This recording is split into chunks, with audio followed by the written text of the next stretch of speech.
प्रदेश र प्रतिनिधि सभाको कार्यकाल लम्ब्याउने निर्णयबाट सरकार पछि हट्यो। नयाँ निर्वाचनका लागि उम्मेद्वारी दर्ता भएसँगै सांसद पद मुक्त हुने। गठबन्धनको गाँठो प्रधानमन्त्री पदमा अड्कियो। चुनावपछि सरकारको नेतृत्वलाई लिएर कांग्रेस र माओवादी बीच सीट बाँडफाँडको दाउपेच कायमै। साफ महिला च्याम्पियनशीप फुटबलमा नतिजा सुधार्ने प्रयासमा नेपाली टोली। घरेलु भूमिमा भारतलाई हराउँदै च्याम्पियन बन्ने अवसर। बेलायतमा आज नयाँ प्रधानमन्त्री चयन हुँदै पूर्व अर्थमन्त्री सुनाक र विदेश मन्त्री ट्रस प्रतिस्पर्धामा। र टी20 एशिया कपको सुपर 4मा पाकिस्तानद्वारा भारत 5 विकेटले पराजित। म्यान युनाइटेडले लगायो आर्सेनलको जीत यात्रामा पूर्णविराम। नमस्कार, कान्तिपुर डायरीका साथमा साथी रमेश र म पवन। शुरू गरौं अहिलेसम्मका प्रमुख प्रसंगबाट। प्रतिनिधि सभा र प्रदेशसभाको कार्यकाल लम्ब्याउने प्रावधान सहित संसदमा दर्ता गरिएको विधेयक अघि नबढ्ने भएको छ। विधेयकप्रति आलोचना बढ़ेपछि प्रधानमन्त्री शेरबहादुर देउवाले कानून मन्त्री गोविन्द प्रसाद शर्मालाई मनोनयनको अघिल्लो दिनभन्दा बढ़ी कार्यकाल लम्ब्याउने गरी थालिएको कानून संशोधन प्रक्रिया रोक्न निर्देशन दिनुभएको छ। स्रोतका अनुसार प्रधानमन्त्री देउवा र माओवादी केन्द्रका अध्यक्ष पुष्पकमल दाहालबीच हिजो बिहान भएको छलफलमा प्रतिनिधि सभा र प्रदेशसभाको कार्यकाल लम्ब्याउने प्रावधानले विवाद बढ़ाउने भन्दै विधेयक अघि नबढाउने सहमति भएको थियो। हिजो अपराह्न सत्ता गठबन्धनको बैठक बसिरहेका बेला प्रधानमन्त्री देउवाले कानून मन्त्री शर्मालाई बोलाएर विधेयक अघि नबढाउन निर्देशन दिनुभएको थियो। प्रतिनिधि सभामा शुक्रबार राति दर्ता भएको केही नेपाल ऐन संशोधन विधेयकमा प्रतिनिधि सभाको नयाँ निर्वाचन भई त्यस्तो सभाको पहिलो बैठक बसेको दिनबाट अघिल्लो प्रतिनिधि सभाको कार्यकाल स्वतः समाप्त भएको मानिनेछ भनिएको छ। प्रदेश सभाका विषयमा पनि यही प्रावधान छ। मंसिर 4 मा हुने आम निर्वाचनका लागि असोज 2 र 3 मा दलहरूले समानुपातिक तर्फका उम्मेद्वारको बन्द सूची पेश गर्ने तालिका छ। नयाँ निर्वाचनका लागि उम्मेद्वारी दर्ता अघि सांसद पदमुक्त हुनुपर्ने निर्वाचन आयोगको आचार संहितामा उल्लेख छ।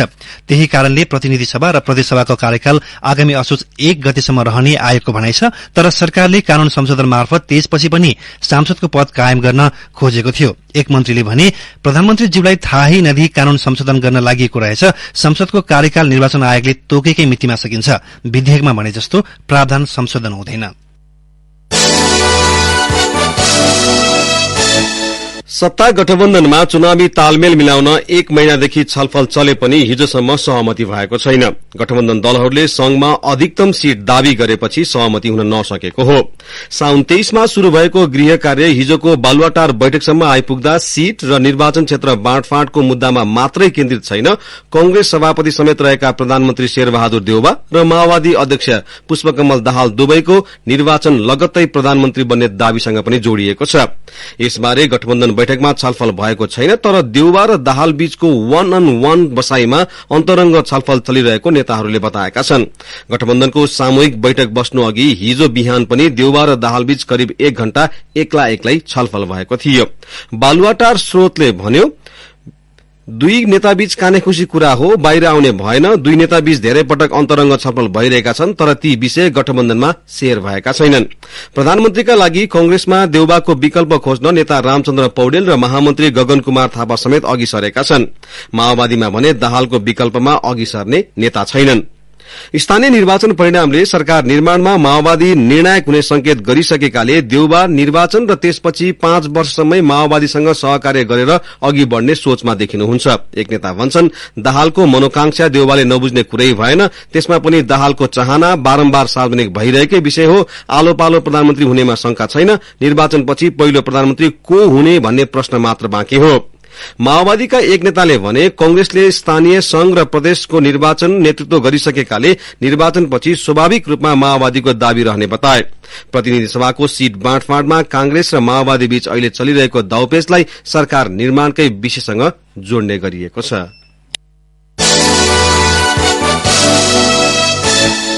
निलम्बित प्रधान न्यायाधीश चोलेन्द्र शमशेर जबराले सशस्त्र प्रहरीका तत्कालीन डीआईजी रञ्जन कोइरालाको कैद सजाय घटाउने फैसलालाई आधार मानेर महाभियोग लगाउनु पर्ने भए स्वीकार्ने बताउनु भएको छ। संसदमा महाभियोग प्रस्ताव दर्ता भएपछि 6 महिनादेखि निलम्बित प्रधान न्यायाधीश जबरासँग प्रतिनिधि सभाको महाभियोग सिफारिश समितिले हिजो तेस्रो दिन बयान लिने क्रममा सोही फैसलालाई आधार बनाएर महाभियोग लगाइए आफूलाई पश्चाताप नहुने बताउनुभयो। उहाँले कोइरालाको पारिवारिक मुद्दा भएको र नाबालक छोराहरूको पालन पोषणका लागि पारिवारिक जीवन बिताउन कैद घटाइएको प्रश्न पार्नु भएको थियो। कैद सजाय घटाइएको विषयलाई फैसला नै उल्टाइएको भन्ने जसरी प्रचार भएकोमा आफूलाई दुःख लागेको पनि उहाँले सुनाउनुभयो। यो कुरो नभइदिएको भएदेखि हुने रहेछ भन्ने मैले अहिले फिल गरेको छु। मलाई पनि दुःख लागेको छ, यसबाट यो गल्ती भएको छ, यसैबाट यदि महाभियोग लागेर मलाई चाहिँ अवकाश दिनुपर्ने अवस्था छ भने म हार्दिकतापूर्वक म जनताको सामु र यो समितिको सामु पनि म अनुरोध गर्छु कि यही आधारबाट मैले किनभने कानुनले दिएको र मैले विवेक प्रयोग गरेको हुँ र विवेकमा प्रश्न उठाउन पाइँदैन र पनि यसबाट गम्भीर गल्ती भएकै हो भन्ने लाग्दछ भने यसमा कुनै पनि अनियमितता, त्यस पछाडि भ्रष्टाचार यसमा कुनै किसिमको भएको होइन। कानुनले दिएको अधिकार प्रयोग गरेर ती दुईटा बालकहरूको लागि, ती दुईटा छोराहरूको लागि, उसको बच्चाहरूको लागि भरण पोषण गर्नुपर्ने दायित्व जिम्मेवारी अब आमाको अभावमा बाउ भएको हुनाले उसलाई चाहिँ यो घटना पनि पारिवारिक भावनाले दियो। यदि यसैबाट यो चाहिँ यो क्रियाबाट पर्दा न्यायाधीशको गम्भीर गल्ती हो म अर्को न्यायाधीशलाई म फेरि यसमा आरोप लगाउँदिनँ, किनभने यसको जिम्मेवारी मैले लिड गरेँ हुँ, त्यसको म प्रधान न्यायाधीश हुँ, मैले न्याय प्रशासनको जिम्मेवारी लिएको छु। म यसमा क्षमा चाहन्छु, मेरो हार्दिकतापूर्वक म अनुरोध गर्छु यो आधारबाट मलाई माग्यो लाग्छ भने मलाई यसमा कुनै किसिमको आपत्ति र मैले यसमा गिल्टी फिल म गर्दिनँ। श्रीमतीको निर्ममतापूर्वक हत्या गरेपछि कोइरालालाई तोकिएको 20 वर्ष सजाय जबराले 8 वर्षमा झार्नु भएको थियो। त्यसमा न्यायाधीशलाई विवेक प्रयोग गर्ने अधिकार भएकाले त्यसलाई प्रयोग गरेको जबराको भनाइ छ। जबराले हिजो दिनुभएको बयानका बारेमा जानकारी दिँदै समिति सदस्य तथा कांग्रेस सांसद मीन विश्वकर्माले भन्नुहुन्छ, रञ्जन कोइरालाको विषयमा उहाँले न्यायाधीशलाई विवेक प्रयोग गर्ने ठाउँ दिएको हुन्छ। मैले त्यो पारिवारिक अवस्था सुनेर चाहिँ मलाई नै मनमा लागेर मैले विवेक प्रयोग गरेको हुँ। यसैलाई आधार मान्दै हो भने म अभियोग गर्न तयार छु। म यो गल्ती गरेको जस्तो उहाँको ठूलै कुरा हो। 20 वर्ष सजाय तोकेकोमा मैले 8.5 वर्ष झारेँ। त्यो झार्दा म पारिवारिक प्रभावमा परे भनेर। बुधबारबाट जारी बयानमा हिजो तेस्रो दिन थप 5 वटा प्रश्न सोधिएको थियो। अर्को बयान अब 26 गते मध्याह्न 12 बजे शुरू हुनेछ। राष्ट्रिय प्रजातन्त्र पार्टी राप्रपाका अध्यक्ष राजेन्द्र लिङदेनले प्रतिनिधि सभा सदस्यबाट राजीनामाको घोषणा गर्नुभएको छ। प्रतिनिधि सभाको हिजोको बैठकमा सभामुखसँग समय मागेर बोल्दै उहाँले चुनावको मिति घोषणा भइसकेपछि सांसद पदमा रहिरहन नैतिकताले नदिएको भन्दै राजीनामा घोषणा गर्नुभएको हो।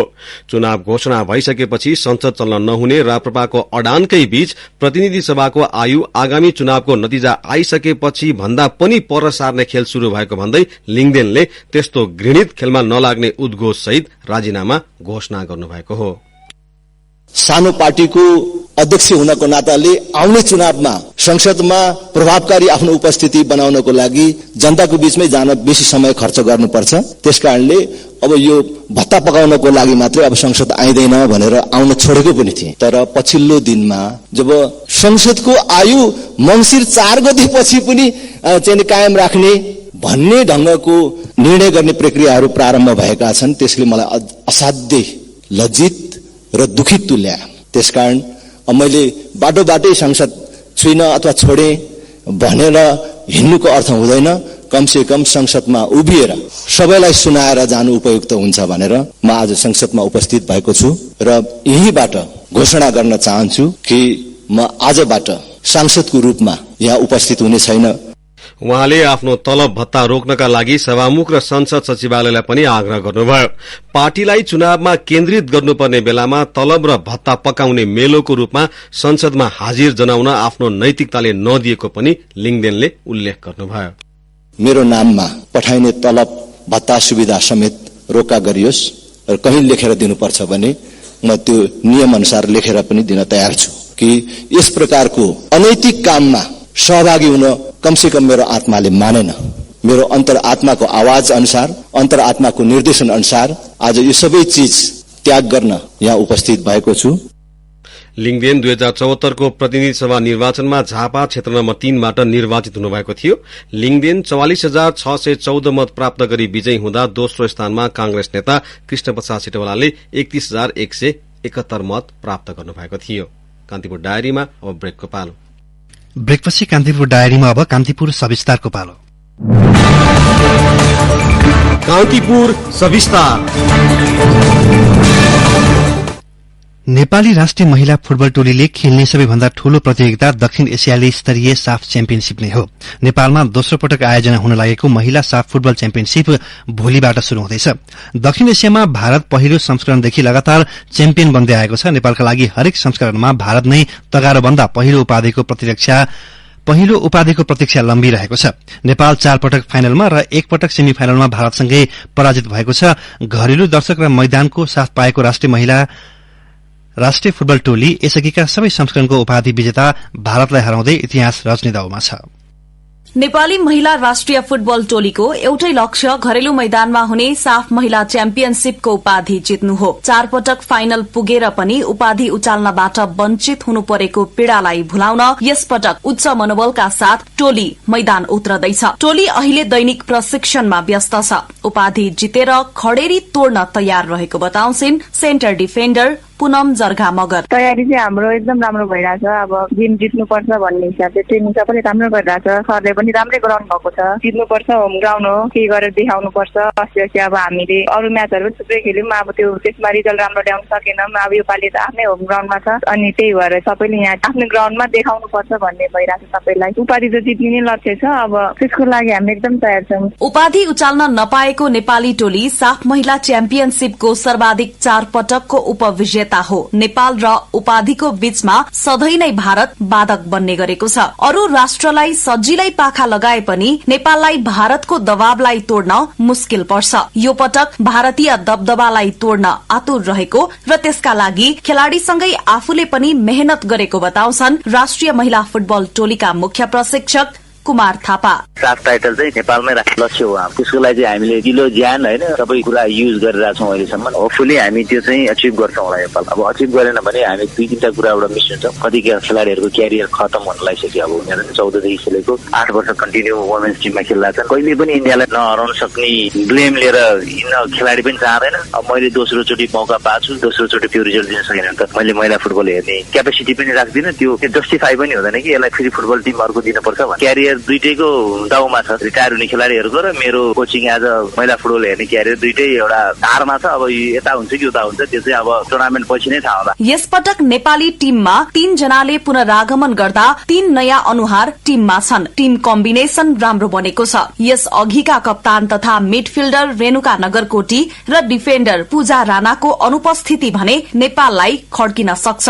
दुवै खेलाड़ी चोटका कारण यस पटक टीममा छैनन्। उपाधि घरमै राख्नका निम्ति साना गल्तीमा पनि केन्द्रित भएर खेलाड़ीहरूले तयारी गरेका छन्। नेपाल आयोजक राष्ट्र भएको हुनाले महिला साफको उपाधि घरमै राख्नुका साथै यसलाई सफलतापूर्वक सम्पन्न गर्न लागि परेको बताउँछन् अखिल नेपाल फुटबल संघ एन्फाका महासचिव किरण राई। हाम्रो 2टा विशेष अहिले जिम्मेवारी छ। एउटा साफ जित्न पर्यो भन्ने छ, त्यसको तयारी छ, र अर्को चाहिँ यसलाई चाहिँ सफलतापूर्वक सम्पन्न गर्नु छ। किनकि हामी आयोजक राष्ट्र पनि भएको हुनाले त्यस कारणले गर्दा आयोजनातर्फ पनि हामी लागिरहेका छौँ र आयोजना पनि भव्य र शानदार रूपमा सम्पन्न हुने गरी तयारी पूरा भएको छ भने हामीले यो प्रतियोगिता जित्ने सन्दर्भमा पनि हाम्रो तर्फबाट हुने सबै खालको तयारीहरू पूरा गरेका छौँ र हाम्रो लक्ष्य भनेको नै साफ जित्नु हो। महिला साफ च्याम्पियनशीपमा हामी चाहिँ च्याम्पियन हुने गरी नै हाम्रो तयारी छ। दक्षिण एसियाली महिला फुटबलको सबैभन्दा ठूलो प्रतियोगिताका रूपमा रहेको यस प्रतियोगितामा भारत सदाबहार बलियो र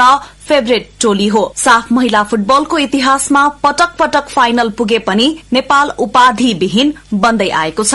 घरेलु मैदानको फाइदा उठाउन सके उपाधि उचाल्दै इतिहास रच्ने मौका भने नेपालसँग रहेको बताउँछन् फुटबल विश्लेषक हिमेश रत्न बज्राचार्य। महिला साफ च्याम्पियनशीपको इतिहास भन्नु नै इन्डियाले लगातार जित्नु र फाइनलमा लगभग नेपालसँगै पराजित हुनु। यसपालि पनि मोस्ट प्रोबेबली इन्डियाले नै जित्छ होला। एउटा मात्रै फरक के भन्दाखेरि यसपालि इन्डिया चाहिँ फर्स्ट सबै छैनन्। त्यो अर्थमा चाहिँ नेपालको चान्स हुन सक्छ। अनि अरू दोस्रो कारण भनेको नेपाल होम ग्राउन्डमा खेल्दैछ, त्यही भएर केही चान्सेस बढी हुन सक्छ। घरेलु दर्शक र मैदानको फाइदा उठाउँदै भारतको दबदबालाई भंग गर्ने रणनीति राष्ट्रिय टोलीको छ। तुलनात्मक हिसाबमा अघिल्ला संस्करणमा भन्दा बलियो आकलन गरिएको राष्ट्रिय टोली दबाव विहीन भई भारत विरूद्ध मैदान उत्रने योजनामा छ। सधैं फाइनलमा पुगेर उपाधि विहीन बनेको क्षणलाई यस पटक बिर्साएर छाड्न खेलाड़ीहरू आतुर छन्। उपाधिमा सधैं बाधक बन्दै आएको भारतलाई हराएर उपाधि उचाल्ने नेपालसँग राम्रो अवसर पनि छ।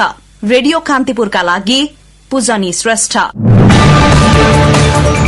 कान्तिपुर सविस्तार।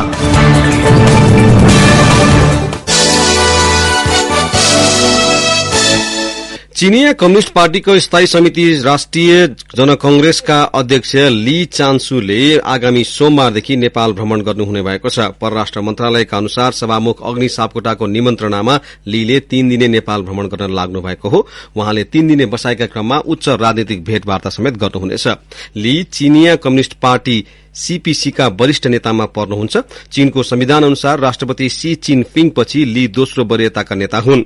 सीपीसी पार्टीको विधान अनुसार राष्ट्रपति सी र प्रधानमन्त्री ली खछ्याङ पछि तेस्रो वरीयतामा ली छन्। चीनिया राष्ट्रपति सी पछि नेपाल भ्रमण गर्ने ली अर्को उच्च तहका चीनिया नेता हुन्।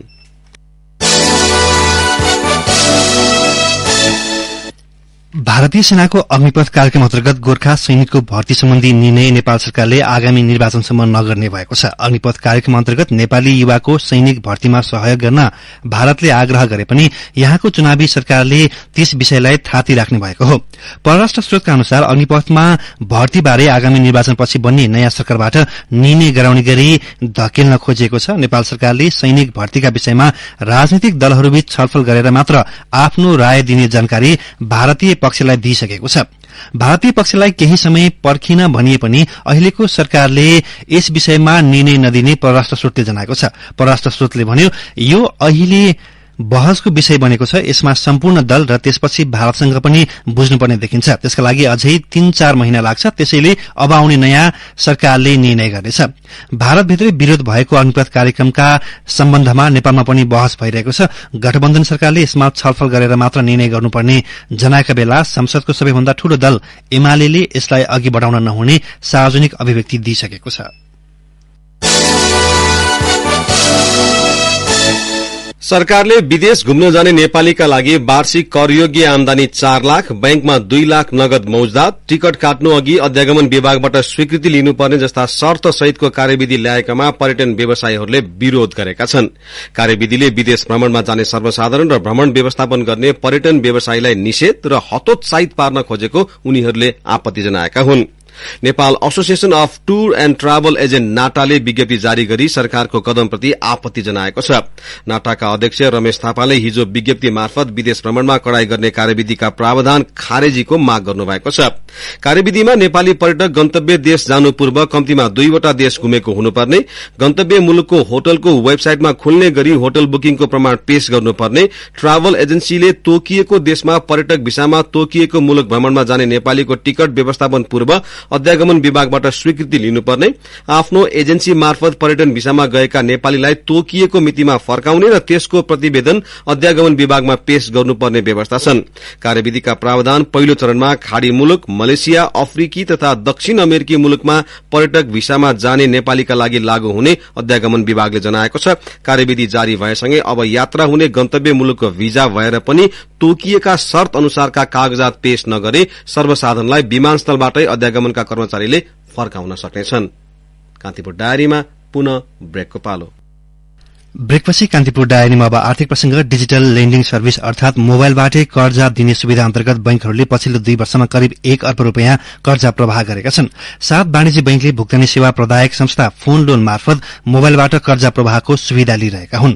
फोन लोनबाट अहिलेसम्म 85 करोड़ 90 लाख रूपियाँ कर्जा वितरण भइसकेको छ। नेपाल राष्ट्र बैंकले गत माघमा लागू गरेको डिजिटल लेन्डिङ सम्बन्धी मार्गदर्शनमा बैंक तथा वित्तीय संस्थाहरूले बढ़ीमा 5 लाख रूपियाँसम्म ऋण मोबाइलबाटै उपलब्ध गराउन सक्ने उल्लेख छ। त्यसको अर्थ सेवाग्राहीले 5 लाख रूपियाँसम्मको ऋण लिन बैंकमा गएर फारम भरिरहनु पर्दैन, धितो पनि चाहिँदैन। भौतिक उपस्थिति बिना प्रविधिमा आधारित भई कर्जा सेवा प्रवाह गर्दा संस्था र सेवाग्राहीको श्रम, समय र लागत आदि बचत हुने मार्ग निर्देशनमा भनिएको छ। तर हाल फोन लोनको सुविधा भएका बैंकहरूले दिनको 1000 देखि महिनामा 2 लाख रूपियाँसम्मको ऋण मात्रै दिइरहेका छन्। फोन लोनले यो सुविधा 2077 असोज 4 देखि शुरू गरेको हो, जस अन्तर्गत बैंकहरूको मोबाइल एप मार्फत आवेदन दिएपछि योग्य आवेदकले तुरुन्तै कर्जा प्राप्त गर्न सक्छन्। हालसम्म झण्डै 47,000 वटा आवेदन स्वीकृत भएको छ। यसलाई सर्ट टर्मका लागि दिइने ऋण भनिएको छ। सहकारी ऐन र नियमावलीले तोकेको मापदण्ड पूर्ण रूपमा पालना गरेर मात्र आपसमा एकीकरण, मर्जर तथा एक्विजिसन गर्न सहकारी विभागले सहकारी संघ संस्थाहरूलाई निर्देशन दिएको छ। सहकारी संघ संस्थाहरूको एकीकरण सम्बन्धमा हिजो आफ्नो ध्यानाकर्षण जारी गर्दै विभागले सो निर्देशन दिएको हो। पछिल्ला दिनमा समस्यामा रहेका सहकारी संस्थाबीच एकीकरण प्रक्रिया अघि बढ़न थालेपछि विभागले यस्तो निर्देशन जारी गरेको हो। निर्देशनमा पछिल्लो समय सहकारी संघ संस्थाको एकीकरण कार्यप्रति आफ्नो ध्यानाकर्षण भएको विभागले जनाएको छ। स्रोतले भन्यो, मर्जर प्रक्रिया शुरू गर्न भन्दै केही सहकारी संस्थाले सामान्य निवेदन मात्र लिएर आउने गरेका छन्। ती सहकारी संस्थालाई सहकारी निर्देशन 2074 र सहकारी नियमावली 2075 र सहकारी संस्थाको एकीकरण तथा विभाजन निर्देशिका 2077 मा तोकिएको मापदण्ड पूरा गर्नका लागि भनेका हौं।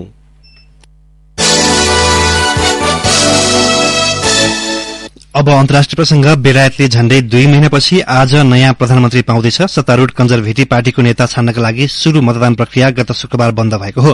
त्यसको औपचारिक घोषणासँगै प्रधानमन्त्री को हुने भन्ने निश्चित हुनेछ। संसदमा बहुमत सदस्य रहेको कन्जर्भेटिभ दलको नेता नै बेलायतको प्रधानमन्त्री हुन्छन्। 2 प्रतिस्पर्धी पूर्व अर्थमन्त्री ऋषि सुनाक र विदेश मन्त्री लिज ट्रस मध्ये एकजना पार्टी नेता चुनिएसँगै प्रधानमन्त्रीका रूपमा 10 डाउनिङ स्ट्रीट प्रवेश गर्नेछन्। टोली सदस्यहरूको सर्वेक्षणमा 40 वर्षीय विदेश मन्त्री ट्रस्टले स्पष्ट जीत हासिल गर्ने देखिएको छ। पार्टीका 358 सांसद मध्ये 42 वर्षीय सुनाकले 137 मत ल्याएर पहिलो स्थान बनाएका थिए भने ट्रस्टले 113 मत पाएका थिइन्। सदस्यहरूमाझ भने सुनाक भन्दा ट्रस्टले मन जितेको सर्वेक्षण बेलायती अखबारहरूले लेखेका छन्। ट्रस्टले आफू शक्तिमा आए आपतकालीन बजेट मार्फत अर्बौं पाउण्ड कर कटौती गर्ने बाचा गरेका छन्। निवर्तमान अर्थमन्त्री सुनाकले ऊर्जा बिलमा 1 वर्षका लागि भ्याट कटौती गर्ने तर स्थायी कर कटौती भने मुद्रास्फीति तल नचलेसम्म कुर्नुपर्ने बताएका छन्। बेलायती महारानीले भोलि औपचारिक रूपमा नयाँ प्रधानमन्त्री नियुक्त गर्ने कार्यक्रम रहेको छ। अब खेल प्रसंग। पाकिस्तानले T20 एशिया कप 2022 को सुपर 4 मा भारतमाथि 5 विकेटको रोमाञ्चक जित हात पारेको छ। जितपछि पाकिस्तानले शीर्ष 2 मा रहँदै फाइनल खेल्ने सम्भावना बलियो बनाएको छ। दुबई इन्टरनेशनल स्टेडियममा जितको लागि 182 रनको लक्ष्य पछ्याएको पाकिस्तानले खेल सकिन 1 बल बाँकी छँदै 5 विकेटको क्षतिमा भेट्टायो। मोहम्मद रिजवान र मोहम्मद नवाजको उत्कृष्ट प्रदर्शनमा पाकिस्तानले रोमाञ्चक जित हात पार्दै समूह चरणमा बेहोरेको हारको बदला पनि लियो। ओपनर मोहम्मद रिजवानले सर्वाधिक 71 रनको इनिंग्स खेले। मोहम्मद नवाजले 20 बलमा 42 रनको आक्रमक इनिंग्स खेले। पाकिस्तानलाई अन्तिम 12 बलमा जितको लागि 26 रन चाहिएको थियो। 19औं ओभरमा भुवनेश्वर कुमारले 19 रन खर्चेपछि भारतको जितको सम्भावना क्षीण भएको थियो। भारतका रवि बिश्रोई, असरदीप सिंह, भुवनेश्वर कुमार, हार्दिक पाण्डेय र युजवेन्द्र चाहलले 1-1 विकेट लिए। यसअघि टस जितेर ब्याटिङ थालेको भारतले निर्धारित 20 ओभरमा 7 विकेट गुमाउँदै 181 रन बनाएको थियो। विराट कोहलीले सर्वाधिक 60 रनको इनिंग्स खेले। एशिया कपमा कोहलीको यो लगातार दोस्रो अर्धशतक हो। ओपनर रोहित शर्मा र लोकेश राहुलले पनि पहिलो विकेटका लागि 54 रन जोड्दै राम्रो शुरूआत दिलाएका थिए। मध्यक्रममा भने भारतले लगातार विकेट गुमायो। पाकिस्तानका सादब खानले 4 ओभरमा 31 रन खर्चेर 2 विकेट लिए। मोहम्मद नवाज, मोहम्मद हसनैन, नसीम शाह र हरिश रौफले समान 1 विकेट लिए। सुपर 4 मा भारतले भोलि श्रीलंका र बिहिबार अफगानिस्तानसँग खेल्नेछ। पाकिस्तानले बुधबार अफगानिस्तान र शुक्रबार श्रीलंकासँग खेल्नेछ। सुपर 4 का शीर्ष 2 टोलीले उपाधिका लागि खेल्नेछन्।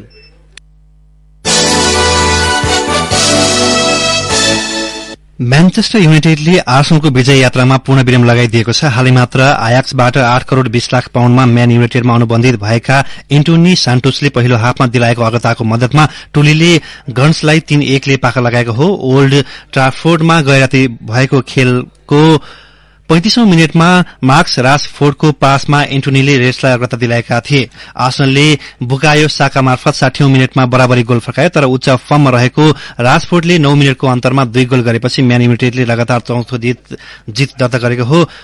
राशफोर्डले 66 र 75 मिनटमा गोल गरे। हारपछि 7% नतिजाबाट चुके पनि आर्सेनल 15 अङ्कमा तालिकाको शीर्ष स्थानमा कायम छ।